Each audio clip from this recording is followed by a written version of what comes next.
नमस्कार प्रणाम भोजपुरिया भैया लोग। और सब बताएं कैसे बानी रउआ सब है। उम्मीद करता नहीं रउआ सब ठीक ठाक होगा भैया, और हमहू ठीक बानी।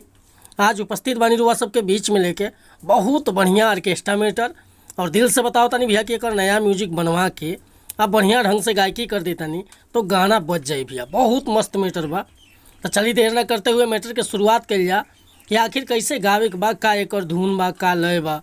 लेकिन वीडियो स्टार्ट कर से पहले भैया को बात बतावल चाहब कि रुआ अगर नया सिंगर बानी आ सिंगिंग में इंटरेस्ट बा, अच्छा मैटर के तलाश में भटकतानी, सही ढंग के गीत नहीं खे मिलत, बढ़िया तुकबंदी नहीं खे मिलत, चाहे मनपसंद के मैटर नहीं खे मिलत, तो भैया अगर हमरा चैनल पर आ गए बानी तो निराश भैया के जरूरत नहीं खे।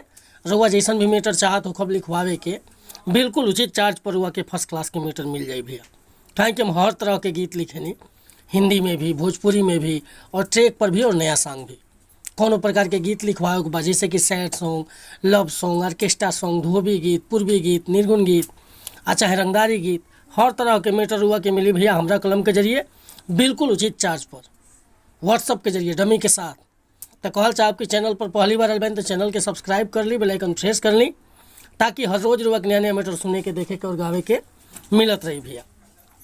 आज के मैटर देखिए कैसे गाओ के बाटे।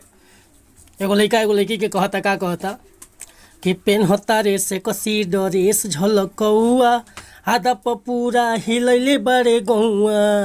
अरे सुन, पेन होता रे से कसी डरेस झलकौआ, आधा पूरा हिलौले बड़े गौआ।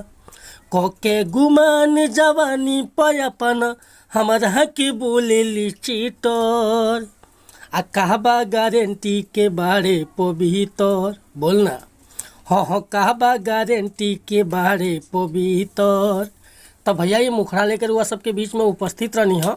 अगर ये मुखड़ा पसंद बा, फुल गीत लिखवावे के चाहतनी तो बिल्कुल उचित चार्ज पर हुआ कई व्हाट्सअप के जरिए गाना मिल जाए भैया।